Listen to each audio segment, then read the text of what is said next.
ঋষি কিন্দমের থেকে অভিশাপ পাওয়ার পরে পাণ্ডু নিজেকে ধার্মিকতা ও ন্যায় পরায়ণতার পথে চালনা করেছিলেন এবং কুরুবংশকে পুনরুজ্জীবিত করেছিলেন কুন্তির সাহায্যে। হস্তিনাপুরে ফিরে আসার পর পাণ্ডু ও মাদ্রির শেষ কৃত্য, শ্রাদ্ধ, শ্রদ্ধাঞ্জলি ইত্যাদি সম্পন্ন করা হলো। অন্যদিকে কৌরবদের সাথে পাণ্ডুর পুত্রদেরও যেহেতু সমান অধিকার ছিল, তাই কৌরবদের সাথে সাথে পাণ্ডবদেরও বিভিন্ন বিষয়ে শিক্ষা দীক্ষা চলতে লাগলো।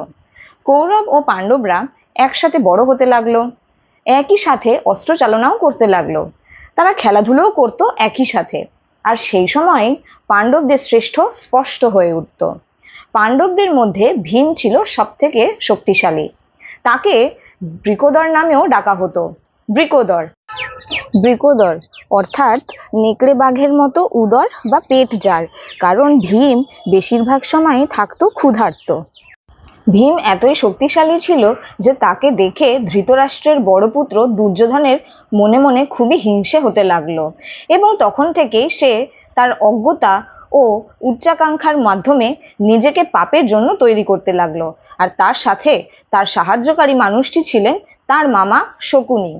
এরপর একদিন তারা একটি প্ল্যান করলো যে ভীমকে বিষ খাওয়াবে। কি হবে এরপর জানতে হলে অবশ্যই আমার সঙ্গে থাকতে হবে, কারণ আপনাদের সহযোগিতা আমার একান্ত কাম্য। লাইক, শেয়ার, কমেন্ট ও সাবস্ক্রাইব করতে ভুলবেন না। দেখা হবে পরের ভিডিওতে। For now, by.